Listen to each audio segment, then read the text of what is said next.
Katonda Tawulira Bigambo Byabalogo. Bassebo ne bannyabo abatukyawo batusinza ebigambo. Naye Katonda yagala kuwulira omwana wange ye agamba ki? Wangi abatukyawo abatusinza ebigambo bajjayo emmindi. Abamu bafunye n'obunnya ku matama bwe bataalina. Kubanga buli kaseera akomonda. Buli kaseera emmindi tagiwummuza.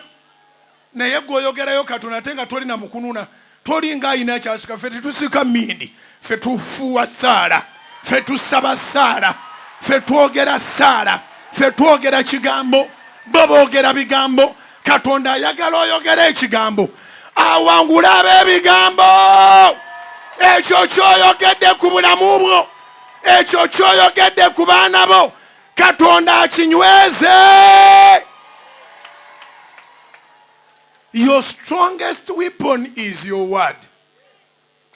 Kiwandiike. Your strongest weapon is your word. And whenever you speak a word, the enemy will raise to fight your word. But God will defend your word. Bw'ogamba nti ngenda kufumbirwa ng'omulaba asituka. Bw'ogamba nti ngenda kukyala ng'omulaba asituka. Bw'ogamba nti ngenda kwanjula ng'omulaba asituka. Badde si gw'ogenda okwanjula. Abalala bawaaba n'okuwaaba ne bagamba ogwo omukolo gwatuyitiriddeko. Anyway. Bw'ogamba nti ngenda kukola mbaga ng'omulaba asituka. Bw'ogamba nti ngenda kugula ttaka. When you begin to organize yourself, the enemy will come, but God will defend you. Abaana musaleewo. Gamba ngenda kusoma ebitabo. Katonda agenda kukuyamba. Newankubadde ng'omulaba anaagolokoka, naye Mukama anaakuyambanga. Newankubadde ng'omulaba anaafuuwanga emmindi, naye Mukama anaakuyambanga. Newankubadde ng'omulaba anaatakulanga amayembe, naye Mukama anaakuyambanga. Newankubadde ng'omulaba anaayokwogereranga ebigambo, boogerera obwana obuto. N'agamba akooka amalaaya. Boogera ebigambo.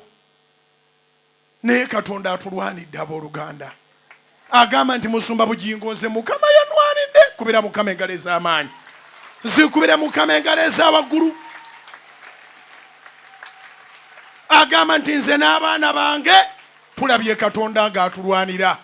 Zikubira waggulu mu linnya erya Yesu. Katonda takirina ne mu nteekateeka ze okukujja ewala akusuule wano. Yesu agambye nti abantu bano mbasaasira. Sisobola kubaleka genda njala. Wozi banaazirikira mu kkubo. Naye n'ayogera akagambo akankwatako nti n'abamu bava wala. N'abamu bava wala. N'abamu bava wala. Kagamba ako kanootinge n'abamu bava wala.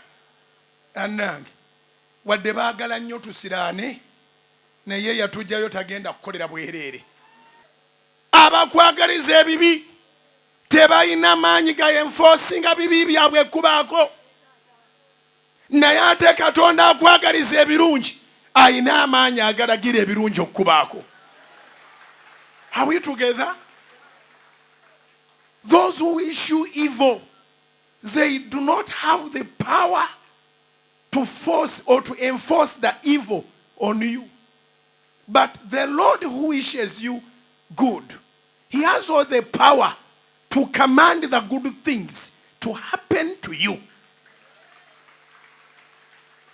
That's why Joseph says in the book of Genesis, chapter 50, verses 20, he told his brothers who sold him that for you, you intended evil against me, but God intended good. He wanted to do evil to me. Genesis 50, verse 20.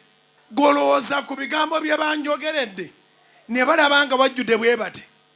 Bagamba ki? Ku bizibu n'emitawaana Bujjingo gy'ayiseemu ne balaba nga wana wantu wasigala wajjudde. Olowooza bagamba batya? Era omwe ayina kuddeeyo n'ayasama, oyo nambi wa bulimba, oyo mulogo. oyo alina amayembe, oyo alina amajini, bagenda mu nnyanja, bagenda kuzungirako badongwe mu ngeri eyo.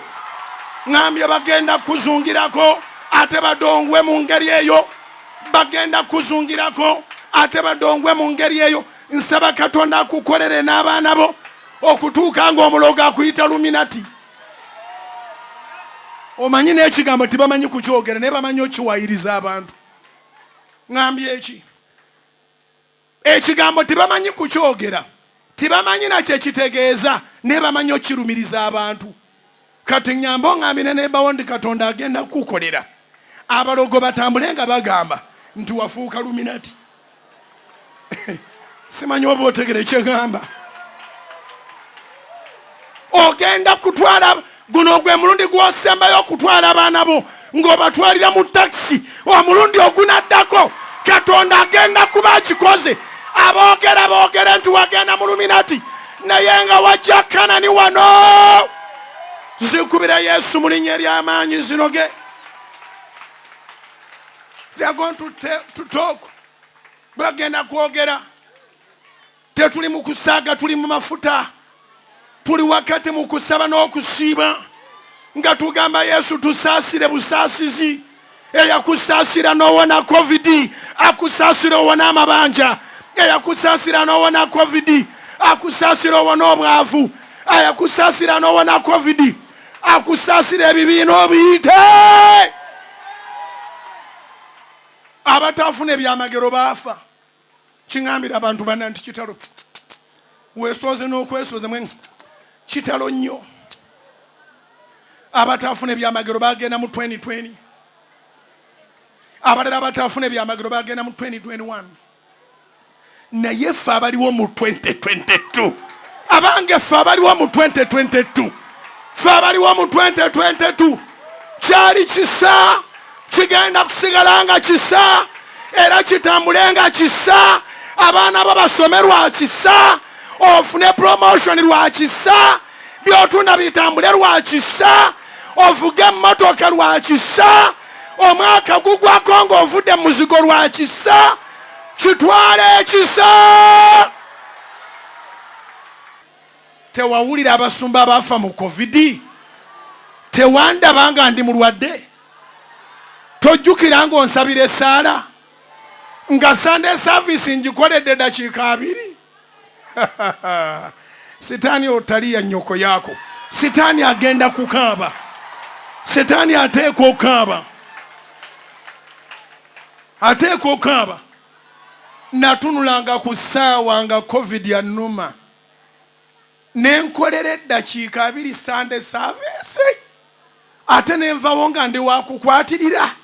Mwebale essaala ze mwansabira. Ke kaseera nange mbakolemu omulimu. Ke kaseera mbakolemu omulimu n'abaana bammwe. Ke kaseera nkulangiryeko ebirungi. Eyannangiryako ebirungi n'atannangiryako jangu. Neyali ayagala nfe jangu. Kubira Mukama engalo ez'amaanyi. Zikubira waggulu mu linnya erya Yesu. Munda munze temulimu bulogo. Munda munze temulimu bulogo nkigambye. Eyali ayagala nfewereza abaana bo. Naawe jangu yambala masiki oseeko n'enkofiira. Bw'olaba nkutuuseeko ojjako enkofiira nze nkuseeko amafuta nangirira ekigambo ogenda obeere mulamu mu linnya lya Mukama Yesu oyo gw'empeereza eyajja okulokola aboonoonyi eyajja okulokola balina ebibi eyanyamba naawe akuyambe wadde walina omutima mubi. Kitwale